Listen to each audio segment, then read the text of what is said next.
When we picture a protest, what's the first thing that comes to mind? For a lot of us, it's probably anger, right? But what if that's just scratching the surface? Some really fascinating new research suggests there are deeper, more positive reasons people hit the streets. And that's exactly what we're going to dig into today. So let's just jump right in with the big question. What really gets a protest going? I mean, what is it that makes a person decide, okay, that's it. I'm joining a movement, I'm taking to the streets. The image we see all the time is the angry protester, someone totally fueled by outrage over something they see as deeply unfair. And look, that's definitely part of it. But it is far from the whole story. Okay, so for decades, psychology had this kind of classic recipe for what makes a protest happen. It's built on three key ingredients. First, you need a strong sense of belonging to your group. Second, you add a big dose of injustice and the anger that comes with it. And third, you need that belief that, hey, we can actually change things. Now, this model is solid, for sure, but it might just be missing something crucial. And this is where the new research really flips the script. It says, what if it's not just about reacting against something bad? What if people are also motivated by a powerful drive for something good? Turns out, getting involved in a cause can actually fill two really fundamental human needs. So the first one is something researchers call significance gain. This is that deep down need we all have to feel like we matter, to feel like our lives have a purpose. And when you participate in a cause you believe in, it can make you feel so proud, strong, and important. It's not just about fighting an enemy, it's about proving your own worth. The second need is self-expansion. We're all wired to want to grow, to learn new things, to see the world differently. And activism is a perfect place for that. You learn new skills, you meet all kinds of new people, you gain totally new perspectives, and all of that becomes a part of who you are. It makes your identity richer, bigger. Now, a theory like this sounds great, but you've got to have the evidence to back it up, right? So how do we actually know if this is true? Well, a team of researchers went out into the real world to see if they could actually measure these positive motivations during different protests and political events. And they did it in three really different ways. First, they did an online survey with people who supported a huge anti-government rally in Poland.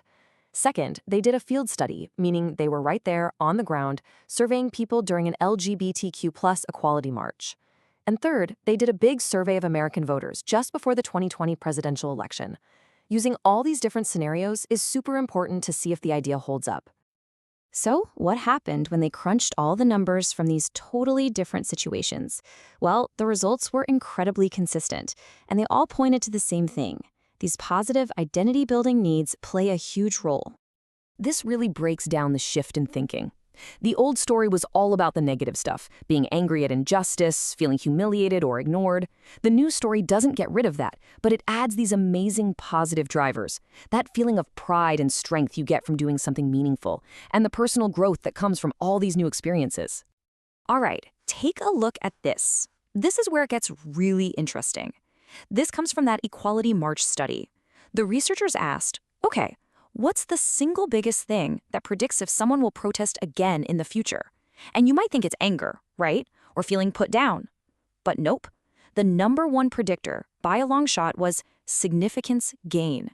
That incredible feeling you get from knowing you're doing something that truly matters. And this just shows how powerful this idea is. Even when the researchers controlled for all the classic stuff, anger, how much you identify with the group, whether you think you can win, these two new factors, significance gain and self-expansion, still stood out as major reasons people keep taking action. The big takeaway here is that these aren't just some nice side effects. They are core motivators. This quote from the research paper just nails it. It says, collective action becomes an arena for identity enrichment. In other words, protesting isn't just about what you do on the outside. It's also an inner journey, a space where you're actively building a better, richer version of yourself.